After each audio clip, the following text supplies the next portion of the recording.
What's up, guys? Christian Rodriguez, and today I wanted to talk about the 3 persuasion tactics that I learned from books. And today I'm just going to talk about 2 books that I've read in the past.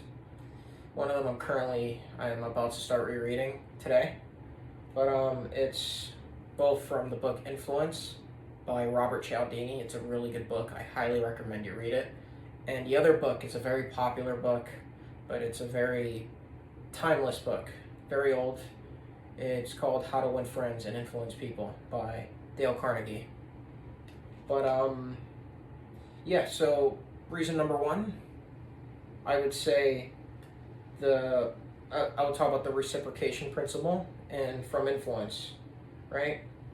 So when you do a favor for someone, right? When you do a favor for someone, the natural human instinct is to feel indebted to that person. People hate feeling indebted, so they feel the need to give back, right? Like a little practical example: when I was flying back from Milan, I was flying in Emirates from Milan, and I don't like cheese, but they gave us. With their food, they gave us like cookies and they gave us like some food, and they gave us like a little piece of cheese, I guess, because they were coming from Italy, so it makes sense. And the guy next to me was Italian. We didn't really talk or anything, and there was a big language barrier, but I was just like, I don't really want it, and I offered it to him, like, hey, have my piece of cheese, and he took it, right? And I'm eating, I finished my food, and then he looks at me, he's like, oh, have the cookie, because he didn't want it, and it's not that big of a deal, but I noticed like later on, after studying this principle, that's exactly why that happened, because he must have felt some sort of indebtedness, which is why he gave back to me. But so Cialdini, what I love about it is he uses as an example of this. He uses waiters as an example. He says that it's actually proven that waiters receive higher tips when they're giving the bill. If they provide a mint to like everyone at the table, they generally receive higher tips compared to if they don't do it. It's like proven and tested that waiters receive higher tips when they do that, which has to do with the reciprocation principle. And that's the thing. People respond positively to favors, right? So they feel like they have to give back. And there's a dark example of this that Cialdini talks about, and it's Jim Jones, the infamous cult leader, that he had his cult go all the way to Guyana, and he's the one who orchestrated the mass suicide of a bunch of people. And one of the survivors who was there admitted, she said that whenever she was in need of help, she always rejected special favors from Jim Jones because she didn't want to feel like she didn't want him to have power over her. And she ended up surviving, so and it was great. And that's the thing. She understood the reciprocation principle. That's why she didn't accept anything from him. Because then she probably would have felt like she would have had to drink the cyanide-laced Kool-Aid and be part of that mass suicide. But not only in dark examples it's used, it's also used in business examples. So businesses are strategic, they're smart. Businesses understand this. Businesses understand this of human nature. So they'll give away shit for free. Excuse my language, but they'll give away stuff for free, right? And in return, maybe they get nothing, but many times they'll get business. Maybe they'll get recognition. That person will recognize them better. Maybe they'll recommend them to another person. They just know that there's positive results when they give away stuff for free. But I noticed this in my life. I noticed when I follow Andy Elliott on social media, very big sales guy. Love his content. I really do. He was giving away free sales books. And so All I had to do was register my email, and I think my address. That was really it. And that's what I did. And he sent it. He actually sent the book. And I didn't buy anything from it, but I do follow his content. I love his stuff. And I think that guy's a legit cold-hearted killer salesman. And I recommend you follow him, by the way. Maybe that's a reciprocation principle there.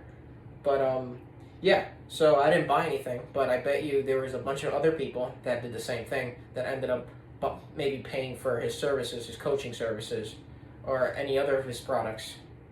I guarantee you people spent money on it because of that little book that he sent that was free. So, personally me, I don't like let people do things for me for free because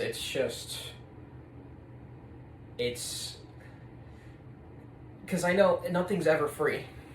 That's the thing. Nothing is ever free. There's a hidden obligation to it. Alright? When people, even if there's no price tag behind it, nothing is ever free. I went to a boxing gym and I just wanted to try a class.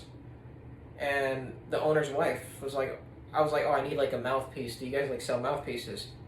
And she was like, yeah, we do. And she's like, you know what? You can have it for free. And I knew exactly what she was doing. It was hard for me to say no because it was already in my hand. I already possessed it. But I felt like I had to take the class the next day. And I ended up taking the class and paying the $30. But it was a smart, sometimes it's hard to avoid it. But that's like a subtle way of doing it. It happens all the time and you don't even realize it. Just think about it when you do, if your friend does a favor for you,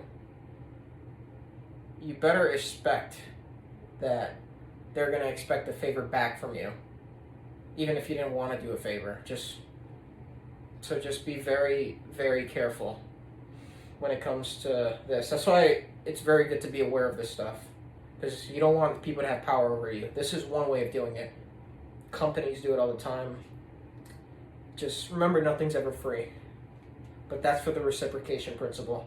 And then number 2, it's the commitment consistency bias from influence. And so the first time I read Influence by Robert Cialdini, I would say this principle really hit me hard. It hit me hard because he used an example that really like shocked me. Especially, I'm very into history. So during the Korean War, obviously, you know, the United Nations, the U.S. went up to the Korean Peninsula to get rid of North Korea, and of course China backed North Korea, and they got into the war too, and they captured many American POWs, right? The Chinese, and unlike the North Koreans were brutal to the American POWs. They were beating them, they were killing them, they were torturing them, you know, terrible stuff. But the Chinese were complete opposite, which is shocking. The things that the Chinese did is that they were actually nice, and they just made them make small commitments, just a small commitment. It's like, what do you mean by small commitments? Like, they were like, oh, just write down on a piece of paper, just write down one bad thing about American capitalism and one good thing about Chinese communism. And it seems like such a small like concession. So most people are going to do it. They're like, okay, that's not a big deal. Like if they told them to write an essay right up front, then they'd be like, I'm not doing that. I don't believe in Chinese communism. But they said, just tell me one good thing that you think about Chinese communism. And they wrote it down. Just a small concession. And since they wrote it down on a piece of paper, they showed other people. They used it as propaganda. They showed other POWs in the camp. So the POWs would believe, oh, that person believes in so-and-so in communism. And they would even have these competitions, and they would have people write essays. And if the guy refused to write an essay, they would have him... If the guy refused to write an essay, they would have him just copy what's there. And he would copy it, and it's like maybe pro-Chinese communism support. and they would use that as propaganda as well. Like, look what Americans they don't even believe in their country, and they trust China more, stuff like that. And people would actually believe that they believe in it because it's in their handwriting. And the thing is, when you write things down, not only does it influence other people that you believe in it, but you also influence yourself, because now you have to be consistent with that belief. Now you publicly displayed that you believe in that stuff. So now you have to you have to be consistent with what you believe. So because humans, we don't like to contradict ourselves. We naturally don't like to do that. So we want to stay consistent with it. So that's why many like American POWs, when they got back from the Korean War, were actually communist sympathizers. They actually like would believe in communism. They thought communism was actually good for Asia. Maybe not the US, but good for Asia. Some people would say that. That was just an example on the book. I just found that pretty insane, and I wanted to talk about it. But now you could use this for your own life. For me, for my goals, I write things down. After I read this chapter, I was like, if the Chinese did this to indoctrinate the enemy, why can't I do this? So I started writing things down. I wrote like stuff that I want my future to be, my goals, stuff that I'm working towards. I write it down, in handwriting, not computer typing. No, I write it down, because this things actually work. My French tutor, I was working my French tutor, and she would make me, like, when I was a beginner and I didn't really like know how to write anything in French or speak too well, she would write. She would help me write, or she would write it. Usually it was Google Docs, so she would type it, and then she would tell me to repeat it. And one of them says, like the languages I speak, and I would say I speak English, I speak Spanish, but normally at the time I would say I'm studying French. But she made me say I speak a little French. Je parle un peu français. And it almost like changed my identity behind the language, because now I don't tell people I'm studying French. I say, I speak a little bit of French. That's like a complete change of identity. And I realized it the other day, and this was like months ago. I realized it like recently, like, oh, she just used a commitment consistency bias on me, because now I have to stay consistent because I speak a little French, so now I have to keep progressing in French. It's a little subtle way of doing it, but it's used all the time for business purposes. In terms of business, toy companies use this. I'm gonna speed it up because I got off on a tangent there, but toy businesses use this all the time. During the Christmas season, obviously that's when toys are at a premium. That's when people are buying toys for their kids for Christmas presents. And in January, what makes you think parents are going to want to buy after they just spent a ton of money for Christmas? Well, toy companies aren't dumb. They know that. So what do? They use this principle. But how do they use it?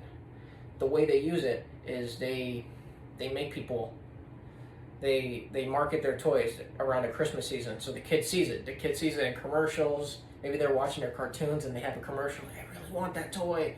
I really want that toy. They're like, Daddy, I really want that toy. They start telling their parents, and maybe their parents make a promise. They make a promise with them, like that they're gonna buy them that toy for Christmas. So then the parents go to the Christmas store because they're like, oh shoot, I need to buy the Christmas store, the toy store, or whatever, or they go on Amazon. These days probably Amazon, but they go to Amazon and they go to buy this toy, and the toy's already sold out because the toy companies intentionally understocked the store or the Amazon. So they intentionally did that. They intentionally undersold it, I guess, to make the product more scarce. And from there, now the parents have to make up for it, so they spend money on more toys for the kids. And then the kids, January comes along and the kid's still watching cartoons, and they still see the ads for this toy that they never got because it was sold out. So the kid's like, but Dad or Mom, you promised to get me that toy. And now the parent has to stay consistent because they agreed to it. they remember. They're like, oh shoot, yes, I didn't want to buy it, but I did promise the kid that I was gonna buy the toy. So they end up going in January or February to buy the toy, and it's pretty genius how they do it. Like toy companies are strategic in what they do. They knew exactly what they were doing. But yeah, that was for the commitment consistency bias, and I would say so this is more from Win Friends and Influence People, and it's just avoid overtly criticizing people. And I would say this goes with just about everything, even business, because criticism messes with a person's pride and it triggers resentment. Even if they don't argue back, right? Even if they don't argue back, they don't disagree with you, they don't challenge you. You just created a silent enemy. You just created someone that's not on your side. They're in the opposition now. They're not gonna support you because you just challenged their pride. You basically just challenge someone's pride, and people remember how you make them feel. We're not logical. We're very emotional. So people remember exactly how you make them feel. So if you're a business owner and maybe you have an employee, and because the reason why I talk about this, because a lot of businesses, especially when I've interviewed for jobs in the past, they'll ask like, are you good at taking criticism? And it's like, yeah, I'm good at taking criticism, but you have to know how to give criticism. That needs to be a skill within itself. You need to know how to give criticism to people. And that's the thing, outwardly like criticizing someone is not going to get you what you want. It's a natural reaction to criticize someone. It's hard not to do it. Even I struggle with it. So like it's like even when I want to correct a mistake, it's something that I naturally like go for, that I want to criticize a person. That's why like I'm rereading Influence. I'm rereading How to Win Friends and Influence People because I want to get better with it. But even businesses, like you're dealing with a ton of people. You want to avoid making enemies from people because you want to get better at just avoiding unnecessary conflict, unnecessary enemies from this. So, well, these are just the 3 things I learned from Influence and How to Win Friends and Influence People. And yeah, thank you guys so much for listening, and take care.